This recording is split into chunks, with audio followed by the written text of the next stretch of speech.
Welcome to the COVID Chronicles YYC. I'm Denise Summers of Enfora Communications. I'm a business storyteller and communications consultant here in Calgary.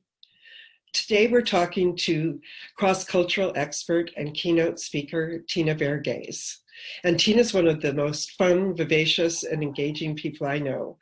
She's been named as one of Canada's 10 most notable speakers by Ignite magazine, and she's consistently ranked as the best conference speaker. So welcome, Tina, and thanks for joining us. Well, that was a lovely introduction, Denise. Oh, I wasn't expecting it. I'm humbled. Thank you. You're very welcome. And so tell us a bit more about you and the work you do, who you do it with, and what you do.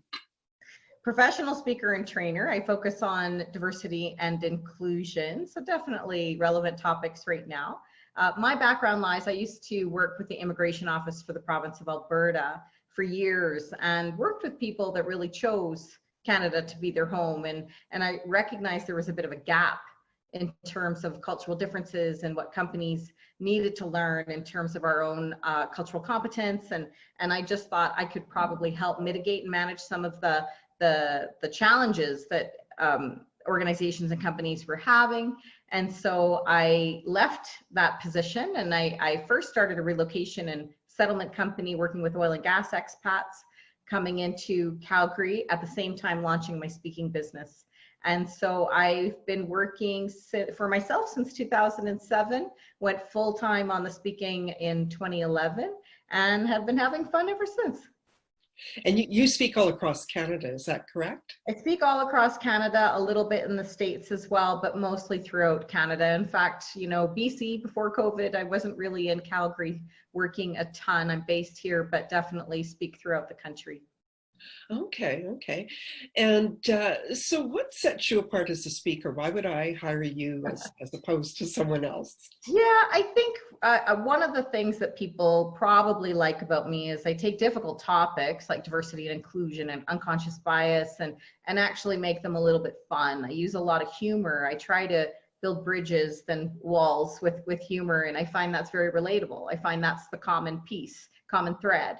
And so I think that would probably be what sets me apart, possibly from other keynote speakers in the space or in general. I think it's hard to use the platform and use humor in an effective manner. And so I just have a lot of fun with it. And I also find I get this comment a lot. My audiences find me very relatable. You know, I'm a mom, I'm a wife, I'm a daughter, I'm a sister, I'm a neighbor, and they relate to me. So when they're receiving the information, I'm not coming off as preachy. I'm really just trying to inspire and educate and impact others to make those intentional actions that we need to make. And that's ultimately sort of how I've been approaching this. And at the key essence of it is I have a lot of fun doing it. And so if I'm having fun, most likely my audiences are having fun too. Right. And you share stories about your mother in your keynotes, don't you? And that brings a lot of humor to the situation. Yes, my mom has become, it's quite funny because people now start tweeting about my mom, and she's now demanding royalties on some of the material that I use on her. But it's quite funny because she always says something. And something she says I managed to put in every one of my keynotes. It's always relatable, but it's just something. And now it's become, you know, people, if I don't, I once didn't put her in to a new keynote that I had developed, and the client who had hired me, this was the second time, she said, well, I miss your mom. I said, well, my mom's not here. And I realized I got to put mom back. So yeah, so she's a constant figure in every one of the keynotes and workshops that I do. She's sort of a part of the theme is mom's always there. And who are your clients? What organizations do you work with? Well, because I speak on cultural differences, and for the most part, when we look at our cultural demographic in Canada, we're 1/5 of a foreign-born population, over 20%, and that number increases in urban centers. Toronto, Vancouver's looking at about 48%, Calgary, Edmonton, and so to be honest, my clients range all across the board. I work with sectors when it comes to professional services like accounting, legal. I work with tourism and hospitality. You can imagine, you know, when people have to know how to work with bringing international visitors here. I work with healthcare organizations. I work with sports organizations. And so I really do have the least boring job on the planet, because I work with sectors that are very diverse, and it makes it very interesting for me because I customize all of the keynotes and workshops that I do for the sector, for the organization, or for the company. And so I'm always learning, which is great because I have, you know, the attention span of a gnat. So to have to, you know, learn a lot about each sector that you're working with, I just find it really fascinating. And if their commonality is there, you know, we just have, because I work as well with the unconscious biases. And so with unconscious bias, you know, we're looking at biases such as gender, race, religion, sexual orientation, age, weight, disability, both physical and emotional. And that ranges all across the board. We all need to understand how to mitigate and manage bias. And so, you know, it really does, what I speak on applies to all. And I always preach, I suppose, lack of a better word, that what I speak on will affect us both personally and professionally. And so everything that I try to teach people when I'm speaking can be applied both personally and professionally. So I think people like that piece of it. Right, right. And so we're in the midst of this COVID pandemic, and your typical gig is to be talking in front of a large audience. Yeah. How is that? That's obviously had a huge impact on your business. What's that look like? What's happened? Yeah, you know, it was quite March 12th. I was in Fredericton, New Brunswick, in front of an audience of 200, very bittersweet, received a standing ovation, came home March 13th, and my calendar was starting to decimate in front of my eyes. As a professional speaker, I tend to book quite a bit in advance. And so I really started to panic, I suppose, a little bit, but I didn't really have a pity party. I very quickly surrendered to my circumstances, and I realized that I could, you know, look at how to pivot into a virtual environment. And so it, you know, by April, a month later, I had built a home studio in my house with very limited equipment, because Amazon had quite a lag with equipment to be able to get what we needed. And so, you know, I used a lot of hacks that I learned on YouTube and set the home studio up as quickly as I possibly could. I look like a YouTuber right now in my basement when I'm presenting. And but interestingly enough, the key lesson for me was you can't just pivot, you have to adapt. And I had to adapt my own material. Before, when I was in front of a large audience, I had 3 senses now that I have now lost. So I had sight, I had sound, and touch, and all of that was gone. And so my expectations were unrealistic, because I think I was expecting what I would receive on stage, and that was a very unrealistic expectation.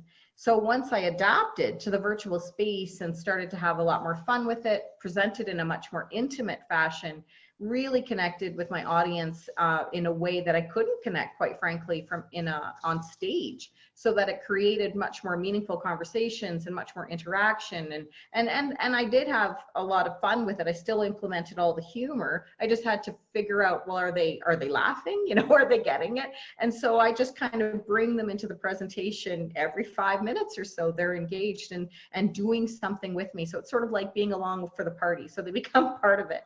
And that was sort of key for me, was just figuring out that you can't just pivot, you have to adapt as well. And that was a big aha moment as a professional speaker and trainer. And are you busy now with virtual speaking? Yeah, I was really surprised, because I can honestly say April, you know, that month was gone, and all of the engagements gone, and no work, you know, on the books, and May was slow. But then I found for June, it really picked up, obviously with what I speak on, you know, diversity and inclusion. We had Black Lives Matters come to the forefront. But the topic that I speak on was really important even before COVID. I call BC, before COVID. And so now it's still at the forefront. I think that companies were working so hard to get their employees working in remotely, and it just wasn't top of mind to look at training and development and conferences. And now it's top of mind again. I think companies and organizations realize that their staff and employees are an investment, and that they need to invest in the people that work with them. And so definitely I'm quite surprised, but I'm almost at the same capacity in terms of inquiry back in June. And interestingly enough, I'm starting to get referrals that are coming from the virtual work that I've been doing. So I'm very happy about that. But it was very scary. I'm not going to lie. It was very scary in the beginning, and a lot of fear and ambiguity, every emotion that everybody else was feeling, I was feeling as well. Yeah, no, absolutely. Well, that's great that your virtual platform's taken off. And so talking about Black Lives Matters, and you've been called on to speak about that as well. Is that correct? Yeah, I wasn't speaking on it per se. I was interviewed quite a bit in the media and on the radio and lots of podcasts and interviews, and then started having to incorporate it actually into my keynotes. Obviously, I'm not a big believer of doing a generic talk. I think you have to remain relevant, and so I almost felt that I had to obviously speak about it, and sometimes I really felt, being in the fact that I am a diversity and inclusion speaker and trainer and a person of color, I had a personal reference as well as professional reference. So I really felt it was important to use my platform in a way where hopefully people could learn a little bit, and I did start to really not just encourage. I found it a very interesting time, because I think a lot of people that are white didn't feel that they should listen only, and that they should let others speak. And I'm like, no, I really think nobody should be muzzled right now. I think we all need to speak and be heard, and learn and listen, and be open to the conversation, even if it's uncomfortable. Be open to that conversation, and learn from it. Even ask yourself. I wrote some posts that definitely were maybe considered a little more controversial. It was maybe sort of my own viewpoints, but I had to sit back sometimes and go, if it bothers you, ask yourself the why. Why is this bothering you right now? For the most part, a lot of people had quite a few aha moments. I feel sometimes the terminology that we're using is people get defensive about the terminology, and I would probably feel the same. White privilege, white supremacy, right? White fragility. Those are strong terms. And so just really putting it in understanding of this is our story. These are some of the stories that I've heard of Black, Indigenous, people of color. If you just listen to the stories, then sometimes that empathy and understanding becomes, to me, more important than the terminology. Right, it's understanding where someone's coming from and where they've been, and putting yourself in their shoes, and that's really what it's about in a nutshell. And so, what opportunities do you see for your business going forward? I honestly see with the speaking industry and events industry, it's going to become a hybrid. Definitely, I think moving forward, events are going to, I personally, being someone who's always been pro inclusivity, I actually look at this as a positive, because, sometimes organizations would only send their top employees or management or leadership to conferences because of the cost. Well, now when you have virtual and everyone is learning how to provide virtual engagement, well, now you can send everybody, to these conferences and events, and virtually or live. Even live events, I think they'll probably have a live component, but they're probably going to also have a virtual component too. And so I think even as speakers, we're having to learn, well, how do you engage your audiences that are both live and virtual? So I actually think the industry is going to change. Like anything, change is always scary for anybody, because it's the unknown. But once you can really recognize where the opportunity lies, I actually look at it as a huge positive. For myself, I was traveling a lot, and being a mom, I loved the travel component, don't get me wrong, and I love going to different cities, but it takes a bit of a wear and tear. And so, from a personal perspective, to be able to do the virtual work and live work would be perfect for myself. So I kind of look forward to it. And so kind of that fear has sort of been changed now to opportunity. So I'm actually feeling very positive about it. Yeah, out of a lot of crisis comes opportunity and some positive things as well, which, yeah, it happens every time. And so are there opportunities that you didn't think of that have shown up? Is there anything that you never thought might happen? Totally. I was mostly doing keynote speaking at conferences, so large audiences specific to a conference. Now I'm noticing I'm doing much more training and or even keynotes for organizations, but now they're bringing in all their employees across Canada. Whereas before they might have done only their Western, based employees or Eastern based employees just due to cost. And so I'm noticing that my audiences are actually getting larger. Before, yes, I did audiences of about 2,000, but I would say that was capped in Canada. We just don't have the venue space to do much larger than about 2,000, 3,000 people at a time, depending on the city. But virtually, a lot of my audiences now are minimally 1,000, whereas before they would have been, definitely live. I was doing kind of on average about 500, 600. And so I've noticed that the audiences are getting larger. The other thing that I've noticed is the lead times are much, much shorter. When I used to speak live, and this has been over the years, sometimes you'd get a year notice and you'd book it. Then it went down to 6 months, then it would go down to 4 months. And these were for large, large conferences.